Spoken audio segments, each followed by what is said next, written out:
একবার বলে যদি হে কৃষ্ণ তুমি আমার মায়াময় সংসার হতে কৃষ্ণ তারে করে পার। কৃষ্ণ ভুলি যেই জীব অনাদি বহির্মুখ অতীব মায়া তারে দেয় সংসার দুঃখ। আমরা কি কৃষ্ণ ভুলে যাব না কৃষ্ণকে স্মরণ রাখবো? কৃষ্ণকে সদাই সব সময় স্মরণ রাখাটাই আমাদের পরম কর্তব্য। যদি অহর্নিশি কৃষ্ণ গুণগান করলাম সেটা স্মরণ, আর তাকে ভজন পূজন করাটা হলো তাকে পূজা দেওয়া, আর তাকে হৃদয় দিয়ে ভাবাটা হলো ভজন। বলছে কৃষ্ণ নাম করলে চিত্তটা পরিষ্কার হয়, আর নামের সাথে গোপন যে বীজ দিয়েছে গুরু, সেটাকে যদি কেউ পরিচর্যা করে তাহলে তার হৃদয়টায় কি হয়, বসার, কৃষ্ণ বসার একটা আসন তৈরি হয়, বিচিত্র আসন। যে আসনে প্রভু বসে জীবকে সান্ত্বনা দিচ্ছেন। মন্দির কয়টা? দুটো। একটা হলো কি মন্দির?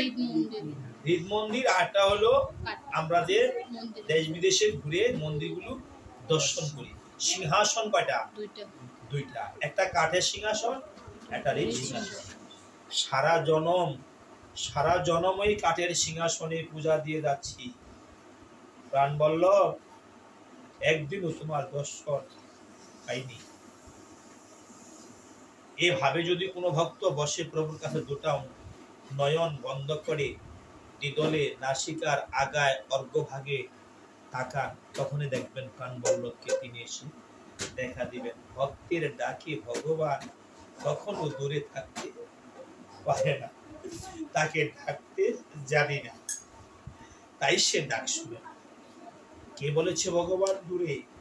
ভগবান দূরে নয়। সমস্ত দিন সংসারের জ্বালায় যাতনায় যন্ত্রণা ভোগ করে যাচ্ছি, যখন আমি সান্ত্বনা পাবো, সান্ত্বনা সময়টা আমি কাজে লাগাইলাম না, সে কাজটা কোথায়? হোক না সিংহাসন, না থাক সিংহাসন, আমি বসে গুরুর আসনে, গুরু আমাকে যেভাবে শিক্ষা দিলেন সেভাবে বসে তুমি গুরুর বীজ স্মরণ করো। গুরু বিনে এই জগতে আর কোনো বাস্তব নেই। গুরু পার কান্ডারি, গুরু পারের তরি, গুরু পারের করি, গুরু বিনে এই জগতে আর কেউ নেই। যদি কোনো জীব, যদি কোনো ভক্ত, যদি কোনো মানুষ গুরু আশ্রিত হয়, গুরু তাকে ভবসিন্ধু পার করে দেয়। প্রত্যেকটা জীবের কর্তব্য গুরু ভাবনা, গুরু চিন্তা এবং সাধুর সঙ্গ করতে হবে। যারা সাধুর সঙ্গ করতেছে আর যারা করে না, কৃষ্ণ উন্মুখ আর কৃষ্ণ বহির্মুখ।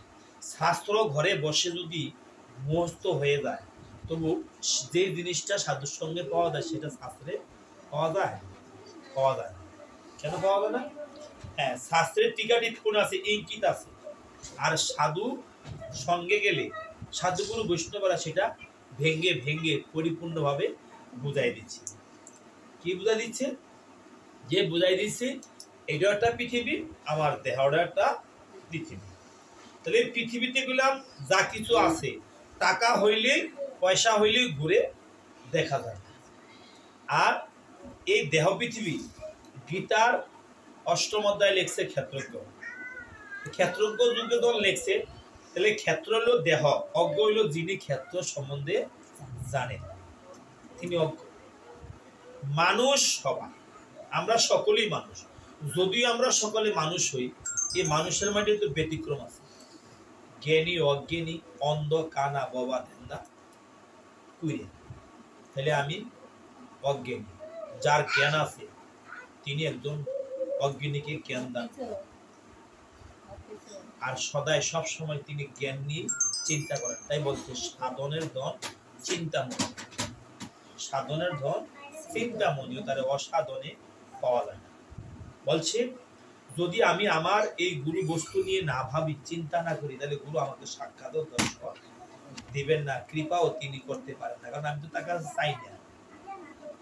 এই জগতে যদি কেউ কারো কাছে চায় তাইলে সে কিছু তাকে দেয়, আর যদি না চায় কেউ কাউকে কিছু দেয় না।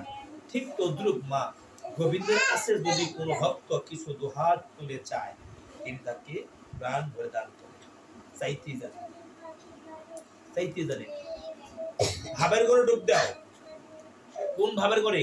হে প্রাণ বল্লভ, আমি মাতৃগর্ভে ছিলাম, শিশু হলাম, কৈশোর ছিলাম, যৌবন ছিলাম, বৃদ্ধ হয়ে গেলাম, আমার যা প্রয়োজন ছিল সবই তো তুমি দিলে। হ্যাঁ? আমার এই জীবনে যা প্রয়োজন ছিল, দরকার ছিল, সব তুমি আমাকে দিলে, আর আমি তোমাকে কিছুই পারি। হে প্রাণ বল্লভ, আমি তোমাকে কিছুই দিলাম। কেন এলাম? আমি মানুষ হলে কেন এলাম? কি সংসার করতে এসেছিলাম? তাই বাঁধছে, তাই মহাদনেরা গান বাঁধছে, বাঁধছে এই সংসারটা হলো কি? মায়ার, মিশা মায়া, স্বপ্নের মতো। স্বপ্নে যেন দেখেছি, স্বপ্ন ভেঙে গেছে, শেষ। তাই সুখ চাই না। কুন্তী বলছিল, কুন্তী বলছিল কৃষ্ণের কাছে, কৃষ্ণ কুন্তীকে বলেছিলেন, হে পিসিমা, পিসিমা তুমি আমার থেকে সুখ চেয়ে নাও, কিছু চেয়ে নাও। আর কুন্তী বলছিল, বাবা, বাবারে, হে কৃষ্ণ, আমি তোমার কাছে যে ধন চাই তুমি কি সে ধন আমাকে দিবে বাবা? বলে হ্যাঁ পিসিমা দেবো। বলে বাবা, সারাটা জনম তুমি আমাকে দুঃখ দাও, দুঃখে। হ্যাঁ হ্যাঁ পিসি, এটা তুমি কি বললা? বলে হ্যাঁ, আমি যদি দুঃখে থাকি বাবা, তোমার কথা আমার মনে থাকবে, আর যদি শোকে পড়ি তোমাকে বলে যাব। কৃষ্ণ দুই নয়নের জল ছেড়ে দিয়ে বললে, পিসিমা, তোমার পুত্র বধূ পুত্র নায়নাথ পুরুষ সকলেই ধন সম্পদ চাইলো, আর তুমি চাইলে আমার কাছে দুঃখ। আমি দুঃখী জনের কাছে থাকি। মা যশোদা, মা দেবকী, মা মা কুন্তী বা যে শশীমাতা, প্রত্যেকটা দেখেন কৃষ্ণ যার গর্ভে ধারণ করলেন, প্রত্যেকটা ভক্তই দীনদরিদ্র। আসলেই কোটিপতি শশীমাতা, আসলেই কোটিপতি যশোদা? সঞ্চয় নাই, সময় সঞ্চয় নাই, মানে টানা, শুধু টানাই আছে। ঠিক কৃষ্ণ ধন, তারা যে ধনে ধনী, এই ধন আর এই জগতে কারণ নাই। তাই আমি ভারতে গেছিলাম, একটা গান শুনছিলাম ভারত যাওয়ার পরে, এমন ধনে হইও ধনী যে ধন করে মানুষ যত, অমানুষে বুঝবে না সে ধনীরই বেদন। হইও না রে মাটির হাড়ির মতন, ভাঙলে ডেঙ্গায় ফেলবে তখন। হইও কাশের হাড়ির মতো, ভাঙলেও তোমায় করবে যত। হইও না রে দস্তার অলঙ্কারের মতো, ভাঙলে তোমায় করবে অযত। হইও স্বর্ণের অলঙ্কারের মতন, ভাঙলেও তোমায় করবে যত। এমন ধনে হইও ধনী যে ধন করে মানুষ যতন, অমানুষে বুঝবে না সেই ধনেরই বেদন। ওরে কৃষ্ণ ধনে হইও ধনী যে ধন করে বৈষ্ণব যতন। আজ থেকে আরো 30 বছর আগে শুনছি এই গানটা। ঠিক এই সাধুর সঙ্গ করার উদ্দেশ্য হলো আমার মনের ময়লা আস্তে আস্তে দূরীভূত হবে, চিত্তে আনন্দ জেগে উঠবে। চিত্তের যে আনন্দটা, সেটা সূর্যময় স্বর্ণাকৃতি, স্বর্ণময়, স্বর্ণটা যেরকম রূপ, ঠিক ওইরকম রূপ হয়ে যখন দাঁড়াবে, দাঁড়াইলে তখন কি হবে? তখন তার থেকে আস্তে আস্তে আস্তে আস্তে হিংসা, নিন্দা, ক্রোধ, মায়া, এগুলি দূরীভূত হবে। কখন হবে? যদি কৃষ্ণকে কোনো ভক্ত হৃদ মন্দিরে বসাতে পারে, হৃদ সিংহাসনে যখন বসায়, তখন কি হয়?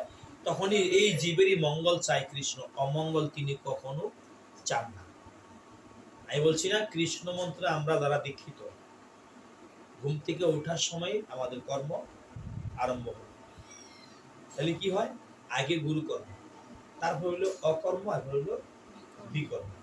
কর্ম সদায় সবসময় আগে গুরু কর্ম করা, মনের অলসতা ছেড়ে দিয়ে ভোর 6টায় 8টায় না উঠে 7টায় উঠবা। 7টায় উঠে যদি কবা দিতে না পারো তাহলে 6:30টায় উঠো। মানব জীবনের ঘুম হইল মাত্র 6 ঘন্টা। মানব জীবনের ঘুম হইল মাত্র 6 ঘন্টা। এর বেশি ঘুমাইলে আয়ুক্ষয় হয়। তাহলে আমি ইচ্ছা করিয়া আমার মরণ আমি টাইনা আনছি, আমার দুর্দশা আমি টাইনা আনছি। প্রত্যেকটা জীবের যদি কৃষ্ণ ভজন করতে হয় অলসতা দূর করতে হবে।